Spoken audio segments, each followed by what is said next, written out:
Keir Starmer came into office promising strength, control, and competence. He told Britain he would get a grip on illegal migration. Where others had failed, he would succeed. But a year into this Labour government, the crisis has only deepened. And now, under mounting pressure, Starmer has been forced into a humiliating climb down on one of the defining issues of our time. Let's break it down, but first, hit the like button and subscribe to the channel for more. We can reveal the government is preparing plans to move illegal migrants out of taxpayer-funded hotels and into army barracks on disused military bases. Yes, after years of attacking similar conservative policies as inhumane and unworkable, Labour is about to embrace the very measures it once ridiculed. A U-turn so sharp it exposes just how desperate Starmer has become to show he's doing something, anything, about Britain's broken borders. The new Home Secretary, Shabana Mahmood, is expected to front the announcement in the coming days. But make no mistake, this isn't her idea. This is Starmer bowing to reality, retreating from rhetoric, and copying the Conservatives he used to condemn. This shift comes off the back of a bruising legal battle. Recently, the Home Office overturned a High Court injunction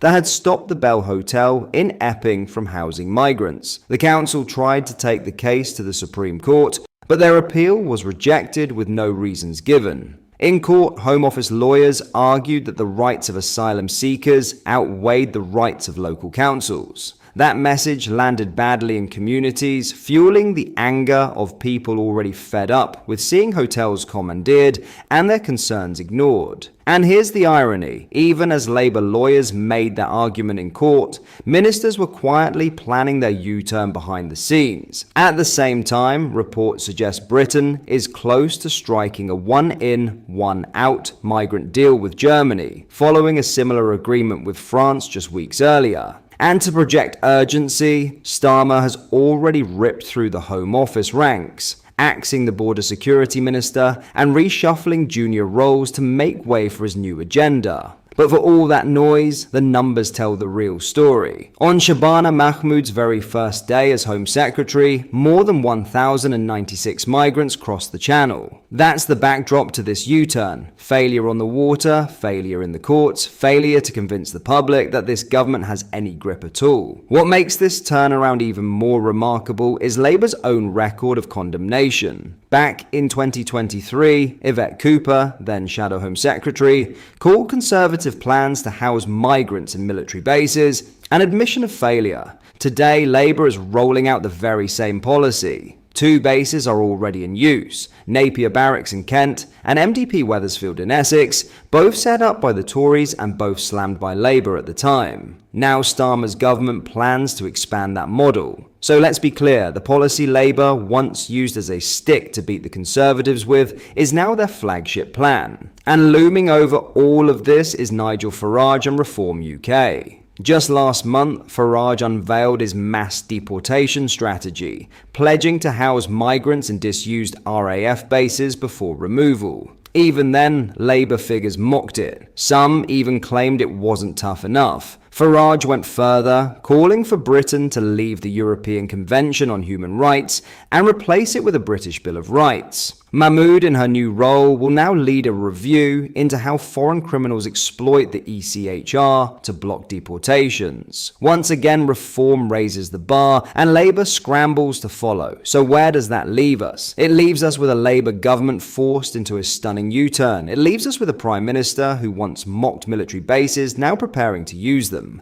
And it leaves us with the clearest admission yet that Labour has no fresh ideas, only recycled Conservative failures. Keir Starmer promised strength, he promised competence, but the reality is this: he's been in government long enough now to be judged on results. And on illegal migration, the boats keep coming, the crisis keeps growing, and the public's patience is wearing thin. For Starmer, this isn't just a policy shift, it's a defeat, and one that exposes just how little grip he really has. In other news, Sarah Pochin has leapt to Nigel Farage's defense as she doubled down on his 2-week plan to stop the small boats. Speaking to the media at the party's conference, the Reform UK MP declared that although the plan is radical, they cannot solve the problem of the migration crisis without it.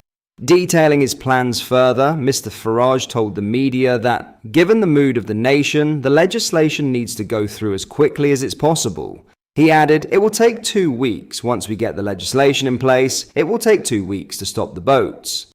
Quizzed by political correspondent Catherine Forster on the plans, Ms. Polchin told the media, "I think what Nigel is meaning is that Reform is the only party that is saying it will leave the ECHR, and it will repeal the Human Rights Bill. And with those two factors alone, we are then in a position to start to send all illegal asylum seekers, illegal migrants, back to where they came from." Criticizing the left-wing lawyers dealing with the appeal system for asylum seekers in Britain, the Reform MP added, "What we have at the moment is a whole industry of left-wing lawyers making a fortune out of the endless appeal and appeal that a legal migrant can do.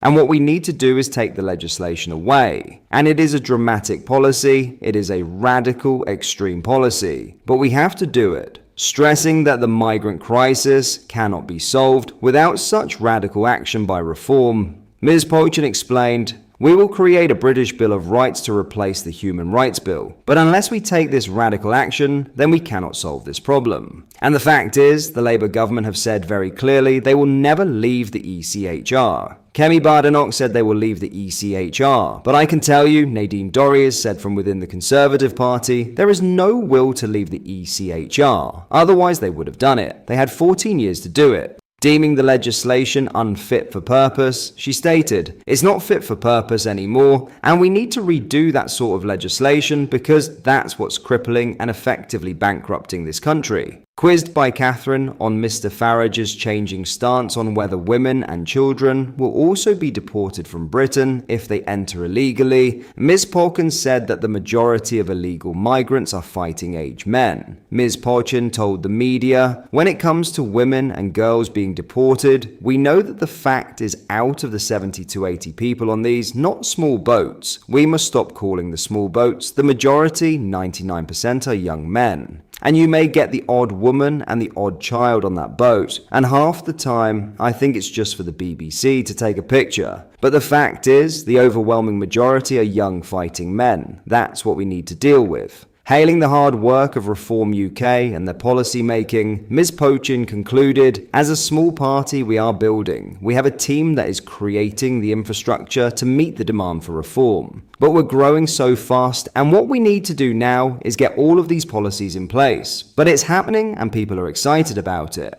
What are your thoughts on what we discussed in today's video? Let me know down in the comment section below. If you've not yet already, make sure you do drop a like on this video and subscribe to the channel for more British content. Thank you, take care, goodbye.